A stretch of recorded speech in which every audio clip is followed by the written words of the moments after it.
ಬೆಳಗಾವಿಯಲ್ಲಿ ಸಕಾಲಕ್ಕೆ ಚಿಕಿತ್ಸೆ ಸಿಗದೆ ಗರ್ಭದಲ್ಲೇ ಮಗು ಸಾವನ್ನಪ್ಪಿರುವಂತಹ ಹೃದಯ ವಿದ್ರಾವಕ ಘಟನೆ ನಡೆದಿದೆ. ಸಾವು ಬದುಕಿನ ಮಧ್ಯೆ ಗರ್ಭಿಣಿ ರಾಧಿಕಾ ಗಡ್ಡಹೊಳಿ ಇದೀಗ ಹೋರಾಟವನ್ನು ನಡೆಸ್ತಾ ಇದ್ದಾರೆ. 19 ವರ್ಷ ವಯಸ್ಸಿನ ಮಹಿಳೆ ಈಗ ಸಾವು ಬದುಕಿನ ನಡುವೆ ಹೋರಾಟ ನಡೆಸ್ತಾ ಇದ್ದಾರೆ.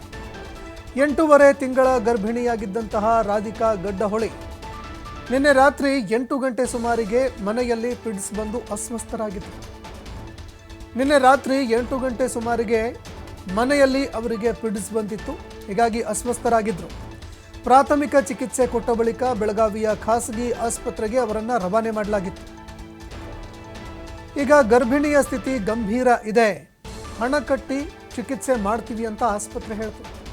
ಯಾವಾಗ ಅವರನ್ನು ರಾತ್ರಿ ಆಸ್ಪತ್ರೆಗೆ ದಾಖಲು ಮಾಡಿದ್ರು, ಗರ್ಭಿಣಿಯ ಸ್ಥಿತಿ ತುಂಬ ಗಂಭೀರವಾಗಿದೆ, ನೀವು ಹಣ ಕೊಟ್ಟರೆ ನಾವು ಚಿಕಿತ್ಸೆ ಮಾಡ್ತೀವಿ ಅಂತ ಆಸ್ಪತ್ರೆಯವರು ಹೇಳಿದ್ದಾರೆ. ಮೊದಲು ದುಡ್ಡು ಕಟ್ಟಿ ನೀವು, ಆಮೇಲೆ ನಾವು ಚಿಕಿತ್ಸೆ ಕೊಡ್ತೀವಿ ಅಂತ ಆಸ್ಪತ್ರೆಯವರು ಡಿಮ್ಯಾಂಡ್ ಇಟ್ಟಿದ್ದಾರೆ. ಸಿಬ್ಬಂದಿಗಳು ಈ ರೀತಿಯಾಗಿ ಡಿಮ್ಯಾಂಡ್ ಇಟ್ಟರು. ದೊಡ್ಡ ಮಟ್ಟದ ಹಣ ಕಟ್ಟೋದಕ್ಕಾಗಲ್ಲ, ಮಧ್ಯರಾತ್ರಿ 1 ಗಂಟೆಗೆ ಇಷ್ಟೊಂದು ದುಡ್ಡು ಇದೆಯಲ್ಲ, ಇದನ್ನು ಕಟ್ಟೋದಕ್ಕಾಗಲ್ಲ, ಹೀಗಾಗಿ ಸ್ವಲ್ಪ ಸಮಯಾವಕಾಶ ಕೊಡಿ ಅಂತ ಕೇಳಿದರೂ ಕೂಡ ಕೇಳಲೇ ಇಲ್ಲ. ಮಧ್ಯರಾತ್ರಿ 1 ಗಂಟೆಗೆ ಡಿಸ್ಚಾರ್ಜ್ ಆದರು. ಮಧ್ಯರಾತ್ರಿ 1 ಗಂಟೆಗೆ ಡಿಸ್ಚಾರ್ಜು. ಖಾಸಗಿ ಆಸ್ಪತ್ರೆಯಿಂದ ಬಿಮ್ಸ್ ಆಸ್ಪತ್ರೆಗೆ ಕುಟುಂಬಸ್ಥರು ಕರೆತಂದರು. ಆಸ್ಪತ್ರೆಯಿಂದ ಆಸ್ಪತ್ರೆಗೆ ಅಲೆಯುವ ಸಂದರ್ಭದಲ್ಲೇ ಗರ್ಭದಲ್ಲೇ ಮಗು ಸಾವನ್ನಪ್ಪಿದೆ. ಮಗು ಮೃತಪಟ್ಟು 6 ಗಂಟೆ ಕಳೆದಿದ್ದರೂ ಕೂಡ ಹೊಟ್ಟೆಯಲ್ಲೇ ಕೂಸಿದೆ ಅನ್ನುವಂತಹ ಮಾಹಿತಿಗಳು ಲಭ್ಯವಾಗ್ತಾ ಇದೆ. ಬಳಿಕ ಬೆಳಗಾವಿ ಬಿಮ್ಸ್ ಆಸ್ಪತ್ರೆಯಿಂದ ಹುಬ್ಬಳ್ಳಿಯ ಕಿಮ್ಸ್ಗೆ ಗರ್ಭಿಣಿಯನ್ನು ಶಿಫ್ಟ್ ಮಾಡಲಾಗಿದೆ.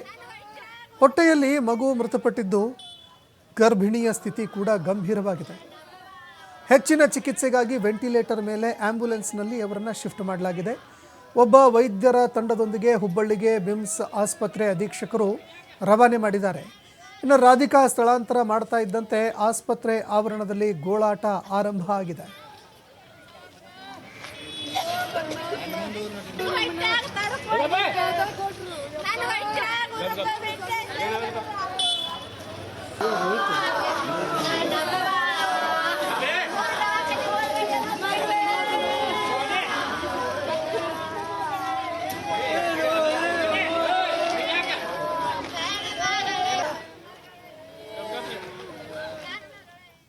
ಈ ಬಗ್ಗೆ ಮತ್ತಷ್ಟು ಮಾಹಿತಿ ಕೊಡ್ತಾ ಹೋಗ್ತಾರೆ ಪ್ರತಿನಿಧಿ ಶ್ರೀಧರ್ ಕೋಟಾರಗಸ್ತಿ ಫೋನ್ ಸಂಪರ್ಕದಲ್ಲಿ ಜಾಯ್ನ್ ಆಗಿದ್ದಾರೆ. ಶ್ರೀಧರ್, ಒಂದು ಗಂಭೀರವಾದಂತಹ ಆರೋಪ ಕೇಳಿಬರ್ತಾ ಇದೆ. ವೈದ್ಯರ ನಿರ್ಲಕ್ಷ್ಯ, ಅತಿ ಹೆಚ್ಚಿನ ಹಣದ ದಾಹ, ಆಸ್ಪತ್ರೆಗಳು ಇವತ್ತು ಯಾವ ರೀತಿಯಾಗಿ ಜನರನ್ನು ಲೂಟಿ ಮಾಡ್ತವೆ ಅನ್ನುವಂಥದ್ದನ್ನು ಹೇಳೋದಕ್ಕಾಗಲ್ಲ. ಅದರ ನಡುವೆ ಓರ್ವ ಅಮಾಯಕ ಮಹಿಳೆ ಏನಿದ್ದಾರೆ, ಅವರ ಪ್ರಾಣ ಸಂಕಷ್ಟಕ್ಕೆ ಈಡಾಗಿದೆಯಾ? ಮಗು ಕೂಡ ಸಾವನ್ನಪ್ಪೋದಕ್ಕೆ ಈ ಆಸ್ಪತ್ರೆಗಳೇ ಏನಾದರೂ ಕಾರಣವಾಯಿತಾ? ಈ ಬಗ್ಗೆ ಮತ್ತಷ್ಟು ಮಾಹಿತಿ ಕೊಡೋದಾದ್ರೆ. ಸಂತೋಷ್, ಬೆಳಗಾವಿ ಜಿಲ್ಲೆಯ ಗೋಕಾಕ್ ತಾಲೂಕಿನ ಮೇಲ್ಮಟ್ಟಿ ಗ್ರಾಮದ ಏನು ರಾಧಿಕಾ ಎಂಬಂತ ಗರ್ಭಿಣಿ ಏನಿದ್ದಾರೆ, ಆ ಒಂದು ಗರ್ಭಿಣಿ ಈಗ ಸಾವು ಬದುಕಿನ ಮಧ್ಯೆ ಹೋರಾಟ ಮಾಡ್ತಿದ್ದಾರೆ ಅಂತ ಹೇಳ್ಬೋದು. ಪ್ರಮುಖವಾಗಿ ನಿನ್ನೆ ರಾತ್ರಿ ಒಳಗೆ ಒಂದು ಏನು ಪಿಟ್ಸ್ ಬರುತ್ತೆ. ಪಿಟ್ಸ್ ಬಂದ ಬಳಿಕ ಕುಟುಂಬಸ್ಥರು ರಾಧಿಕಾಳನ್ನ ಯಮಕನಮರಡಿ ಮಠದ ಖಾಸಗಿ ಆಸ್ಪತ್ರೆ ಕರ್ಕೊಂಡು ಹೋಗ್ತಾರೆ. ಅಲ್ಲಿ ಪ್ರಾಥಮಿಕ ಚಿಕಿತ್ಸೆ ಕೊಟ್ಟು ಬೆಳಗಾವಿ ಪ್ರತಿಷ್ಠಿತ ಖಾಸಗಿ ಆಸ್ಪತ್ರೆಗೆ ರವಾನೆ ಮಾಡಲಾಗುತ್ತೆ. ಖಾಸಗಿ ಆಸ್ಪತ್ರೆಯಲ್ಲಿ ಏನಂದ್ರೆ ಅವಳಿಗೆ ಕೊಡ್ಬೇಕಾದ ಚಿಕಿತ್ಸೆಗೆ ದುಬಾರಿ ಹಣದ ಒಂದು ಪ್ಯಾಕೇಜ್ ಅನ್ನ ಹೇಳಲಾಗುತ್ತೆ. ಆಗ ತುಂಬಾ ಆರ್ಥಿಕವಾಗಿ ಬಡ ಕುಟುಂಬ ಆಗಿರ್ತಕ್ಕಂಥ ಹಿನ್ನೆಲೆಯಲ್ಲಿ ಆಸ್ಪತ್ರೆ ಹೇಳಿದಷ್ಟು ಹಣ ಕಟ್ಟೋದಕ್ಕೆ ಆಗೋದಿಲ್ಲ. ಹಾಗಾಗಿ ಮಧ್ಯರಾತ್ರಿ 1 ಗಂಟೆಗೆ ಆ ಒಂದು ರಾಧಿಕಾಳನ್ನ ಡಿಸ್ಚಾರ್ಜ್ ಮಾಡಿಕೊಂಡು ಬೆಳಗಾವಿ ಬಿಮ್ಸ್ ಆಸ್ಪತ್ರೆಗೆ ಬಂದು ಆ ಕುಟುಂಬಸ್ಥರು ದಾಖಲು ಮಾಡ್ತಾರೆ.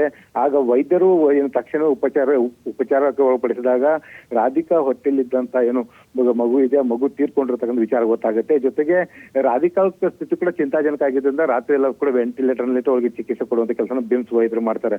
ಯಾವಾಗ ಹೆಚ್ಚಿನ ಚಿಕಿತ್ಸೆ ಅಗತ್ಯ ಇದೆಯೋ ಆಗ ಕಿಮ್ಸ್ ನಲ್ಲಿ ಇರ್ತಕ್ಕಂಥ ತಜ್ಞ ವೈದ್ಯರ ಜೊತೆ ಒಂದು ಬೆಳಗಾವಿ ಬಿಮ್ಸ್ ವೈದ್ಯರು ಒಂದು ಸಂಪರ್ಕ ಮಾಡ್ತಾರೆ. ಆಗ ಕಿಮ್ಸ್ ವೈದ್ಯರ ಸಲಹೆ ಮೇರೆಗೆ ಈಗ ಆಂಬ್ಯುಲೆನ್ಸ್ ನಲ್ಲಿ ರಾಧಿಕಾಳನ್ನ ಕಿಮ್ಸ್ ಆಸ್ಪತ್ರೆಗೆ ರವಾನೆ ಮಾಡಿರ್ತಕ್ಕಂಥದ್ದು. ಈಗ ಪ್ರಮುಖವಾಗಿ ವೈದ್ಯರ ಮುಂದೆ 2 ಸವಾಲುಗಳು ಇರ್ತಕ್ಕಂಥದ್ದು ಸಂತೋಷ್. ಒಂದು, ಹೊಟ್ಟೆಯಲ್ಲಿ ಸತ್ತಂತ ಮಗು ಏನಿದೆ, ಈಗಾಗಲೇ 10 ಗಂಟೆಗಿಂತ ಹೆಚ್ಚಿನ ಅವಧಿಯಾಗಿರ್ತಕ್ಕಂಥದ್ದು. ಹೀಗಾಗಿ ಹೊಟ್ಟೆಯಲ್ಲಿ ತೀರ್ಕೊಂಡಂತ ಮಗುವನ್ನ ಹೆರಿಗೆ ನಾರ್ಮಲ್ ಹೆರಿಗೆ ಮಾಡಿಸಿ ಅದನ್ನ ಆ ಒಂದು ಮಗುವನ್ನ ಹೊರ ತೆಗಿಬೇಕಾಗಿರ್ತಕ್ಕಂಥದ್ದು. ಅದರ ಜೊತೆಗೆ ಏನ್ ಚಿಂತಾಜನಕ ಸ್ಥಿತಿಯಲ್ಲಿರ್ತಕ್ಕಂಥ ರಾಧಿಕಾನ ಉಳಿಸ್ಕೊಳ್ಳುವಂತ ಒಂದು ಒಂದು ಜವಾಬ್ದಾರಿ ವೈದ್ಯರ ಮೇಲೆ ಇರ್ತಕ್ಕಂಥದ್ದು. ಹಾಗಾಗಿ ಈಗ ಕಿಮ್ಸ್ ಆಸ್ಪತ್ರೆಗೆ ಈಗ ತಲುಪಿದ ಬಳಿಕ ಅಲ್ಲಿ ವೈದ್ಯರ ತಂಡ ಕೂಡ ಈಗ ಅವರಿಗೆ ಚಿಕಿತ್ಸೆ ಕೊಡೋಕ್ಕೂ ಕೂಡ ಒಂದು ಸಿದ್ಧ ಆಗಿರ್ತಕ್ಕಂಥದ್ದು. ಬೆಳಗಾವಿ ಬಿಮ್ಸ್ ನಿರ್ದೇಶಕರಾದಂತಹ ಡಾಕ್ಟರ್ ಅಶೋಕ್ ಶೆಟ್ಟಿ ಕೂಡ ಏನು ಕಿಮ್ಸ್ ನ ಅಧಿಕಾರಿಗಳ ಜೊತೆ ಮಾತನಾಡಿದ್ದಾರೆ. ಅಲ್ಲಿ ವೈದ್ಯರ ಜೊತೆ ಮಾತನಾಡಿರ್ತಕ್ಕಂಥದ್ದು. ಈಗ ಕಿಮ್ಸ್ ಆಸ್ಪತ್ರೆ ವೈದ್ಯರು ಕೊಡುವಂತ ಉಪಚಾರದ ಮೇಲೆ ಈಗ ರಾಧಿಕಾಳ ಏನು ಸಾವು ಬದುಕಿನ ಮಧ್ಯೆ ಹೋರಾಟ ಮಾಡ್ತಿರ್ತಕ್ಕಂಥ ರಾಧಿಕಾಳ ಒಂದು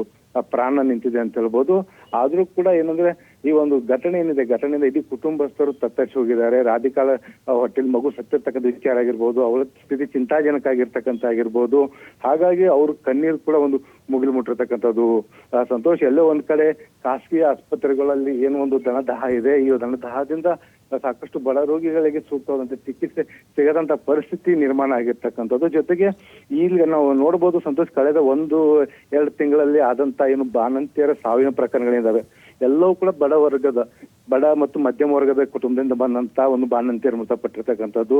ಯಾಕಂದ್ರೆ ಹೆಚ್ಚಿನ ಹಣವನ್ನು ಕೊಟ್ಟು ಒಳ್ಳೆ ಆಸ್ಪತ್ರೆ ಚಿಕಿತ್ಸೆ ಕೊಡ್ಸೋದಕ್ಕೆ ಸಾಧ್ಯ ಆಗದಂತ ಒಂದು ಪರಿಸ್ಥಿತಿ ಒಂದು ಕುಟುಂಬಸ್ಥರಿಗಿದ್ದಂಥದ್ದು. ಜೊತೆಗೆ ಏನು ಬೆಳಗಾವಿಯಲ್ಲಿರ್ತಕ್ಕಂಥ ಬಿಮ್ಸ್ ಆಸ್ಪತ್ರೆಯಲ್ಲಿ ವೈದ್ಯರಿದ್ರು ಕೂಡ ಈ ಬೇಕಾದಂತ ಅಗತ್ಯವಾದಂತ ತಜ್ಞ ವೈದ್ಯರು ಕೊಡ್ತಾ ಇರ್ತಕ್ಕಂಥದ್ದು. ಅದು ಕೂಡ ಶೀಘ್ರದಲ್ಲೇ ನಿವಾರಣೆ ಮಾಡ್ತೀವಿ ಅನ್ನೋ ಮಾತನ್ನು ಕೂಡ ಏನು ಶರಣ ಪ್ರಕಾಶ್ ಪಾಟೀಲ್ ಇತ್ತೀಚೆಗೆ ಅಧಿವೇಶನ ಸಂದರ್ಭ ಬೆಳಗಾವಿ ಬಂದ ಸಂದರ್ಭದಲ್ಲಿ ಒಂದು ಭರವಸೆಯನ್ನು ಕೂಡ ಕೊಟ್ಟಿದ್ರು. ಹಾಗಾಗಿ ಸರ್ಕಾರ ಆ ನಿಟ್ಟಿನಲ್ಲಿ ಕೂಡ ಕ್ರಮ ತೆಗೆದುಕೊಳ್ಬೇಕಾಗುತ್ತೆ. ಸಂತೋಷ್, ಧನ್ಯವಾದಗಳು ಶ್ರೀಧರ್ ನಿಮ್ಮೆಲ್ಲ ಮಾಹಿತಿಗೆ.